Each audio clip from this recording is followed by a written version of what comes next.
Hello दोस्तों, welcome to my channel. आप देख सकते हैं आज के अनुपमा एपिसोड में कि यहाँ राही जो प्रेम से बोल रही होती है, प्रेम के लिए वो इतना आसान नहीं होता है। वो जिस तरह से माही के लिए शादी करने के लिए और उसके तरफ प्यार करने के लिए बोल रही होती है। प्यार तो जो किसी का बोलने से नहीं होता, जिससे साथ होना है वो तो हो जाता है, लेकिन यहाँ राही बलिदान देने के लिए तैयार है और प्रेम से भी चाहती है कि वो भी बलिदान दे।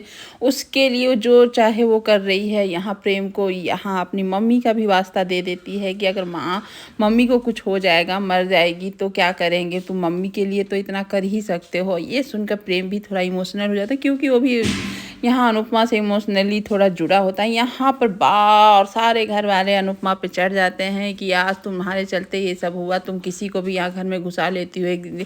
इन हमारे यहाँ जवान लड़की है, तुम किसी अनजान लड़के को घुसा कर धर्मशाला बना लेती हो। आज जो हो रहा तुम्हारे वजह से हो रहा। और ये माही को देखो, मर जाती, पुलिस होता, केस होता। यहाँ पर काव्या भी हम लोगों को नहीं छोड़ती, सब इस तरह से बोलते हैं। अनुपमा बोलती, आप लोग की सोच कितनी गिरी हुई है।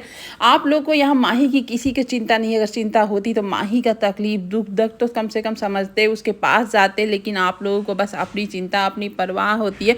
यहाँ प्रेम कहीं से भी गलत नहीं है। मैं जानती हूँ माही का उस समय क्या क्या रिएक्शन था। वो एकदम पागल हो चुकी थी प्रेम के लिए।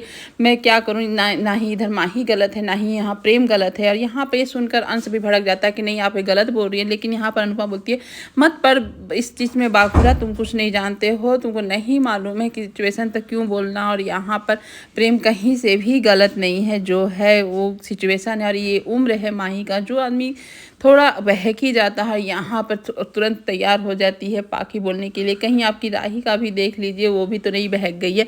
राही आती है और सुन लेती है और बोलती है कि आप लोग मुझे मजबूर ना करें बदतमीजी के लिए, और मैं बदतमीजी करना नहीं चाहती। और मम्मी को इस तरह से इल्ज़ाम मत लगाइए, मम्मी का इसमें कोई दोष नहीं है। और वो अपनी मम्मी का सपोर्ट में आती है। अनुपमा यहाँ परेशान हो जाती है यहाँ अपनी माही को लेकर, और परिवार वाले का कोई सपोर्ट नहीं है यहाँ से। राही लेकिन अपनी मम्मी की बन जाती है साथ ढार की, नहीं मम्मी जो हो सब सही हो जाएगा, कुछ नहीं। प्रेम शायद गलती से बोल दिया होगा, शायद वो उससे प्यार करता। ये सुनकर उनको बोलती, तुम कुछ जानती हो तो बोल दो, शायद तुमको बोला हो। कहीं इन लोग दोनों की लड़ाई में तो ऐसा कुछ नहीं हो गया, मैं नहीं जानती। यहाँ पर जो राही बोल रही होती है वो एकदम सही में वो गलत होता है किसी के लिए इस तरह से बोलना कि आप अपने प्यार के चलते और परिवार के चलते किसी को कुछ भी बोल देना। बलिदान देने का मतलब ये नहीं होता किसी को यूज करना। वो राही कर रही होती है यहाँ पर।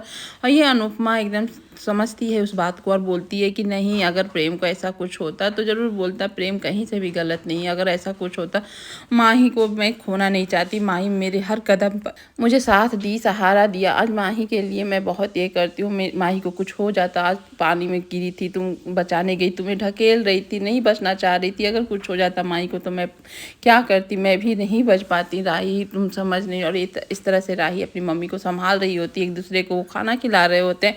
यहाँ राही अपनी मम्मी को गोद में सुलाकर वही लोरी सुनाती है, जो लोरी अनुपमा कभी बचपन में अपनी बेटी आद्या बोली या छोटी बोली उसको सुनाती थी, वही लोरी यहाँ सुना रही होती है उसकी बेटी।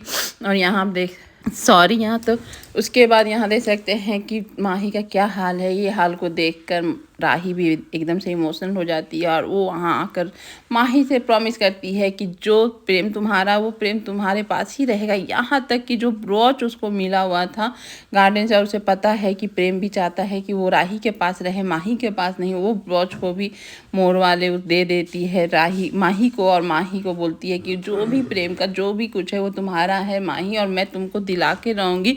मेरा कोई हक नहीं है प्रेम पर, और प्रेम तुम्हारा है तो तुम्हारा ही रहेगा। इस तरह से वो इमोशनली बोलती है।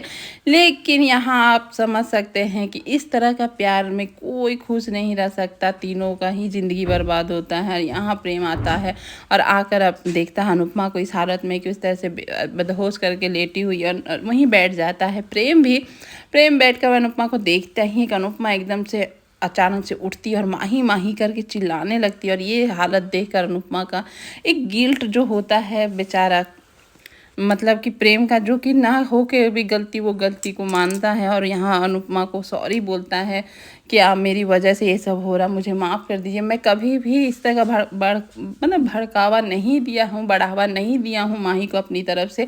पता नहीं क्यों इस तरह से वो समझ ली। मैं जिस तरह से सभी के साथ रहता हूँ उसी में उसके साथ रहता था। ये अनुपमा उसको सपोर्ट करती नहीं, प्रेम तुम्हारा कोई गलती नहीं है और ना ही मेरी माही गलत है, बस ये सिचुएशन का गलती है और इस तरह से अपना गलती मत मानो। इस तरह से रोने लगता है गोद में आकर, जो कि अनुपमा प्रेम को अच्छी तरह से समझ रही होती है। यहाँ वहीं आ जाती है राही और राही ये सब सिचुएशन को देखती है, लेकिन प्रेम बेचारा खुल के वहाँ रोता है और सॉरी बोलता है कि मेरी वजह से जो हुआ मुझे माफ़ कर दीजिए। मैं जाने अनजाने में कुछ गलती किया हूँ, मुझे नहीं समझ में आता कि क्या देखकर इस तरह से वो मेरे प्यार में पड़ गई और वो सब कुछ छोड़ छाड़ के घर जाने के लिए जा रहा होता है। तभी वो अचानक से उसको सभी बातें याद आ जाती है राही की, कि राही किस तरह से हाथ जोड़ के बोल रही होती है कि मम्मी मर जाएगी, मम्मी के लिए तुम माही से शादी कर लो, माही को एक्सेप्ट कर लो। उसे याद आ जाता है और उसके बाद अनुपमा से बोलता है मैं माही से मिलना चाहता हूँ। ये सुनकर अनुपमा एकदम से ये हो जाती है और राही को थोड़ा सा ये होता है कि शायद मैंने जो बोला है उसके वजह से प्रेम माही से मिलना चाहता है और सब कुछ ठीक हो जाएगा। यहाँ पर वो मिलने के लिए चला जाता है, लेकिन अनुपमा को अंदर ही अंदर डर लगता है कहीं प्रेम किसी वजह से कुछ अपने खुशी को छोड़कर किसी के खुशी के लिए कुछ गलत कदम ना उठा ले। मैं नहीं चाहती हूँ ऐसा हो, लेकिन राही तो वो चाहती ही है कि प्रेम ऐसा ही करे। प्रेम जैसे ही जाता है माही के कमरे में तो उसको सारी बीते दिन याद आ जाती है कि वो कितने खुलकर माही से दोस्ती करता था और किस तरह से माही उसकी दोस्ती को प्रेम समझ लिया, प्यार समझ लिया और यहाँ पर डूबने मरने सब कुछ कर लिया। और यहाँ प्रेम बेचारा एकदम से ये हो जाता, फिर भी जाता है जाकर माही के पास। तो माही एकदम से देखती है प्रेम को तो चुप तो हो जाती है और वहाँ पर ये सब देखकर राही को लग रहा होता है कि सब कुछ सही हो जाएगा, वही अनुसार बताती है अपनी माँ को। लेकिन यहाँ अनुपमा बोलती, सब कोई बोलते हैं लड़की का ही दुख देखते हैं, मानते हैं लड़की का दुख सबसे ज़्यादा होता है, लेकिन लड़के का भी दुख कम नहीं होता। आज माही को कुछ हो जाता तो प्रेम के ज़िंदगी पर क्या असर पड़ती, न्यूज़ सब में आता कि ये लड़का की वजह से लड़की मर गई, ये वो, मतलब कि प्रेम के लिए ही जीवन में बहुत कठिन हो जाते हैं। ये तो कोई समझता नहीं है और यहाँ पर प्रेम आता है माही से भी सॉरी बोलता है कि मेरे कोई भी एक्शन की वजह से आपको अगर लगा है कि मैं आपसे प्यार करता हूँ तो मुझे माफ़ कर दीजिए। मैंने ऐसा कोई नहीं हिंट दिया हूँ कि मैं आपसे प्यार करता हूँ, मैं आपसे प्यार नहीं करता हूँ। आप मेरी अच्छी दोस्त थी और दोस्त हैं। लेकिन यहाँ माही वो सब सुनने के लिए राज़ी नहीं है। वो सीधे बोलती मेरे में क्या कमी है जो आप मेरे को प्यार नहीं करते हैं, मैं तो सब कुछ अच्छा। ये सुनकर प्रेम एकदम से भड़क जाता और बोलता है कि इनफ, आप जो बोल रही हैं गलत बोल रही। मतलब कि यहाँ पर माही अपने ही एंगल में खोई हुई है कि वो प्रेम से प्यार करती है, मेरे में कोई कमी नहीं है तो प्रेम तुम भी मुझसे प्यार करो, जो कि प्यार तो ऐसा होता नहीं है। बस अब ये देखना है कि इन चारों की ज़िंदगी कब कैसे किस मोड़ पे आती है। Thank you.